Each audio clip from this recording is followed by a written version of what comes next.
I the a-hole for letting my stepson, his girlfriend, and baby become homeless? My female 46 two stepsons, Eric 27 and Michael 30, live with me and their dad. But our relationship was superficial, since they kept reminding me that their mom was present in their lives and I was the outsider. They then moved away for college and rarely visited. My husband got sick with cancer and struggled for 2 years. Months before he passed away, I discovered that both Michael and Eric were slowly withdrawing money from our bank account. I didn't know they had access to it, but later found out they had access through my husband's financial information. I was livid because I needed the money for treatment and other expenses since I stopped working. I had a fight with both of them after they admitted they were moving money out of my husband's account before he died, so I won't get anything since the money was theirs. I threatened to sue, but Eric told me to buzz off because it's their money. I changed the old account immediately and moved what's left of that money to a new account. But the week my husband passed away, everything in the house was taken. I'm not exaggerating. They moved everything out and sold it. My husband didn't leave a will, and I was left with just our house since my name on the lease. I haven't seen Eric or Michael for 2 years. Till a few days ago in the morning I heard noise from the outside. I opened the door and saw Eric with his car stuffed with his bags and a young lady in the passenger seat and a baby in the back. I was surprised they asked why he was here and what he was doing. And he said, "I'm moving back in my father's house with my girlfriend and my son." I was stunned, and seeing him unloading his trunk set me off. I shouted, "This is my house now, and he's not allowed to set a foot in it after everything he and his brother did." He attempted to argue that he lost his job and was evicted and had nowhere to go. He also said he and his girlfriend would have lived in their car, but there is a baby that needs a home, and there's his grandfather's house. Plus, everything that happened was planned by Michael, not him. I said they took enough already and I owe them nothing, but he ignored me and kept getting his stuff out of the car. Then he tried to get inside, insisting this was his father's house. That's when I showed him my phone and yelled that I will call the cops on him for trespassing my property. He was shocked by what I said and started begging me to let them stay just for the baby who's now my grandson. But I said no and told him to get in his car and leave. But he stalled and kept complaining about becoming homeless when his father's house is available. His girlfriend involved herself, crying about potentially having their baby taken away from them for not finding proper living arrangements. I said this wasn't my problem, and Eric kept begging, then said I was being cruel and unfair by taking my anger out on an innocent baby with no home to live in. He left but had his dad's side of the family shaming me for letting Eric go homeless and demanding I let him come to his father's house, but I refused. To answer additional questions, 1. Yes, my name is on the lease and now it's officially my house. 2. My in-laws live hours away, and the reason they said they won't take Eric in is that they don't have to when his father's house is available. So they're behind Eric, encouraging him to take back what's his. 3. I don't know anything about their mother, but she's certainly not dead, otherwise I would have found out. Now for the top comments. He left but has his dad's side of the family shaming me for letting Eric go homeless. Those family members could have given him a home as well, but they didn't. You're not the a-hole. Not the a-hole. This guy is a criminal who already robbed you blind. Why on earth would you let him back in your life, much less your house? Honestly, find some family members you actually trust to come stay with you for a while, because this snake is not going to slink away that easily. Not the a-hole. They have already taken enough from you. If his dad's side of the family is so concerned, they can take him in. Protect yourself. Get the best locks you can afford installed. Make sure your windows are secure. Get Ring cameras for any entrance into your home. Install the app in your phone. They will record if anyone is prowling around. Take any proof of ownership that the house is legally yours, plus a few utility bills as proof you live there. Important papers like passport, birth certificate, social security card, pictures, and give them to a trusted friend. Pack a go bag with a couple of changes of clothes, some cash and an extra set of car/house keys, and keep it near the door. Call the police non-emergency line and give them a heads up. Names, descriptions, description of the car. If you have any proof of the family's harassment, show them. Ask if they can do extra patrols of your neighborhood. Alert your neighbors so that they'll call the police if they see any strangers in your street, strange cars, and frequent drive-bys. Tell them that you are not moving out and no one is moving in. If they see anyone loading or unloading their car into your home, they should call 911. It all sounds scary, but you are preparing for the worst possible scenario. You are now a freaking safety Boy Scout. You are prepared. Then live your best life. If things go down, don't panic. You have a plan. Grab your bag and go. Next story. Am I the a-hole for asking my spouse to forgive my mom and my sister? Plus update. I have been married to my wife for 8 years. The very first day my family met her, my mom turned her back on her and ignored her, and my sister came out asking if she was ever going to see the triplets again. My ex-girlfriend had kids from a previous relationship. I was so damn pissed and embarrassed, but my significant other handled it like a champ and acted like nothing. When we got home, she cried and was really disappointed. She had been looking forward to meeting everyone. I texted both my mom and sister and chastised them both for their rude behavior, and my mom's reason was because she really liked my ex and her kids. Same for my sister.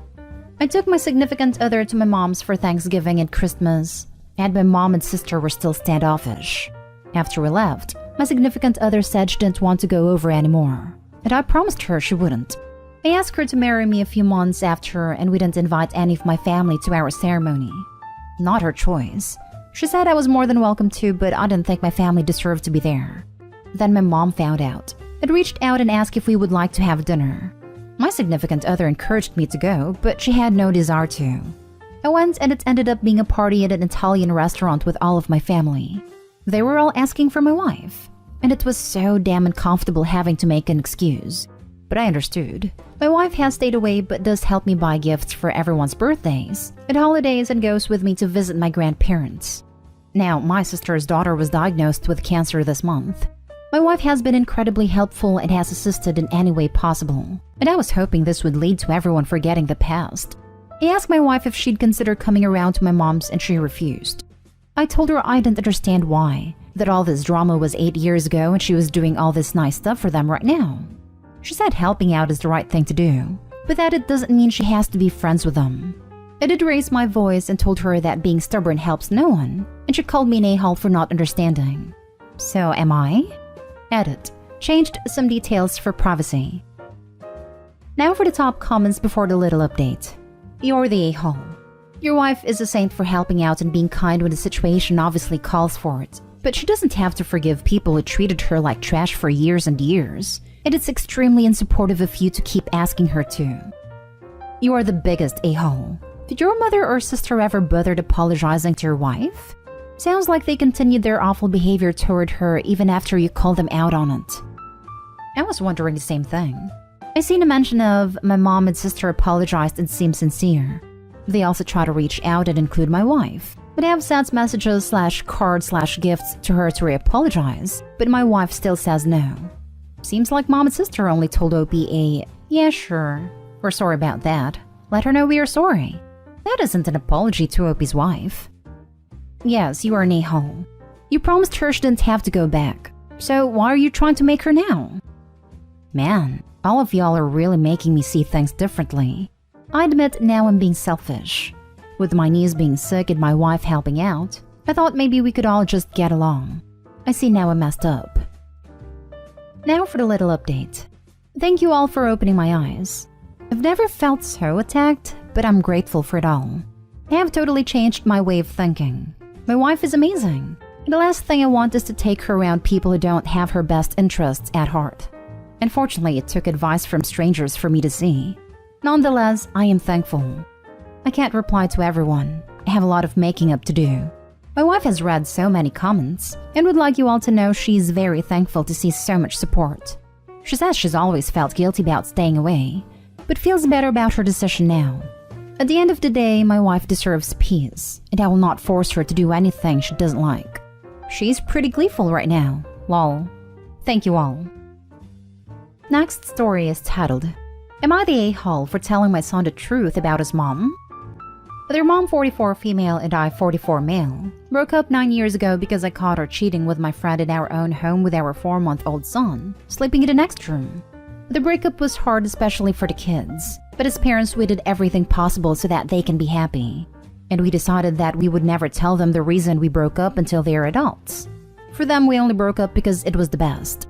We always told them that we functioned better separately, and that way we could all be happy.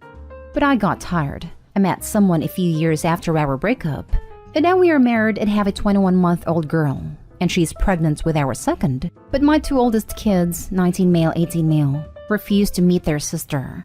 They don't even speak to my wife, 27 female, and never wanted to tell me why. They just hate her.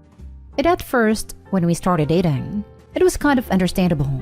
My wife is younger, and she was the first person I dated after breaking up with her mother. So I decided to give them a few months so they could adjust to the new situation. But those months turned into years, and they never really tried to get to know my wife.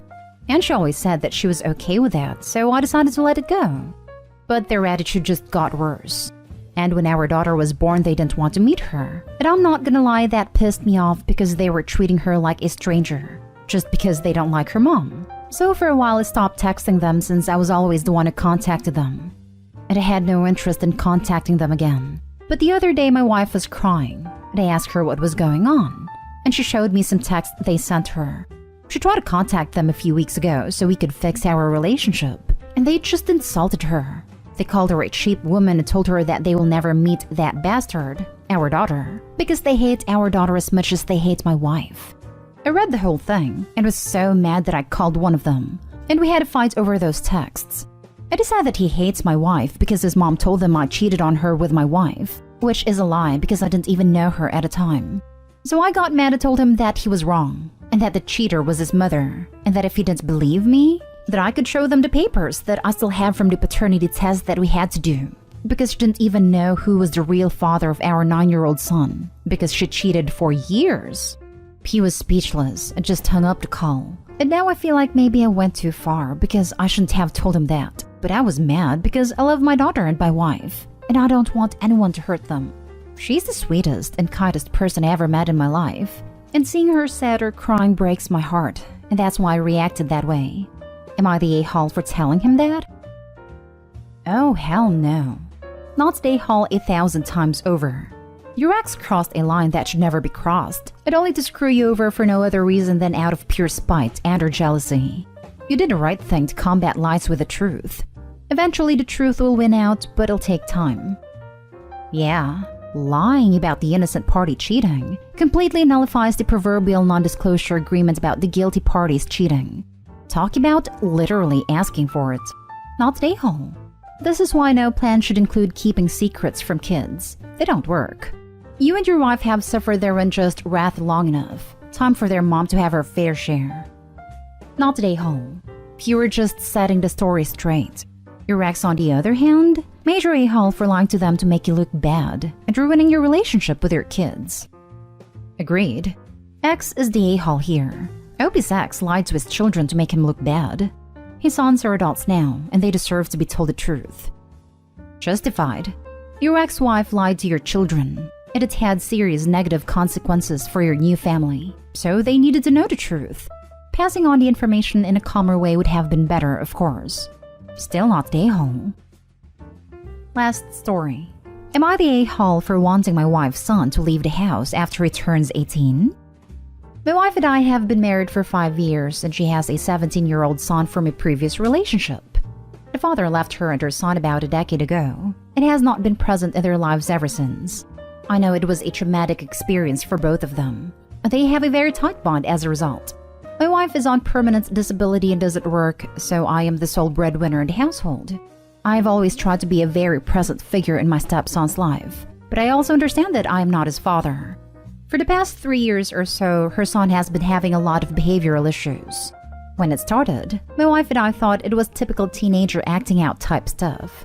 But when his behavior continued over the course of months and into a year, we knew we had to take more action. We attended family therapy, got him individual therapy and counseling, worked with his school counselor, tried getting him involved in extracurricular activities, etc. We put a lot of time, effort, and money into as many ideas as we could think of, hoping that something would click. But nothing has worked. His grades in school are near failing, and he is at risk of not graduating next year. He will refuse to leave his room for days at a time. He has zero respect for me as a person, let alone a parent figure.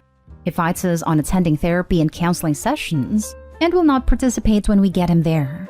I am at my wit's end, and I am also starting to feel the hurts financially because my insurance doesn't cover all of the therapy and counseling. My wife's disability checks take some of the edge off, but I'm hemorrhaging money at this point and failing behind on bills. My stepson turns 18 in a couple months, and I'm at a point where I want to stop paying for his therapy and counseling. I am also at a point where I no longer want him in my house at the end of next school year. After a recent outburst from him, I broke down to my wife and told her all of this. She wasn't aware of the financial problems because I don't want her to feel that her son is a burden on us. But as hard as it is to say it, he kind of is. Out of anger and frustration, I told my wife my feelings about wanting him to leave our house, and she flipped out on me. She accused me of giving up on him and basically being okay with him becoming homeless. She said she would never forgive me if I abandoned him like his father did, and that I was an a-hole for even thinking something like that, let alone telling her. It's been a huge rift between us since then, and it's put a huge damper on the holidays. A part of me wants to get this all out in the open since I think my stepson deserves to know what kind of strain this is putting in all of us. But my wife insists on being protective of him. I feel like no matter what, I am going to be the bad guy, but I also feel like I have done all that I can do. Am I the a-hole for wanting to quit supporting my stepson? Not the a-hole. You are doing everything you can to help your stepson. Unfortunately, you cannot help someone who doesn't want to be helped. While he is a minor and you have the authority to do so, have you considered inpatient help? I would suggest being honest with him. His behavior is unacceptable, and he either changes or leaves. You will pay for his therapy as long as he tries to help himself get better. This may cost you your marriage, but if you do not draw this line, you will be having the same conversation in 10 years. While he is a minor and you have the authority to do so, have you considered inpatient help? My wife outright refuses to even consider this. His therapist recommended it a little over a year ago, but my wife wouldn't even think of it. She then forced us to find a new therapist. That is denial, and all it's doing is enabling him. The shame of it is he probably feels the most lost in all of this.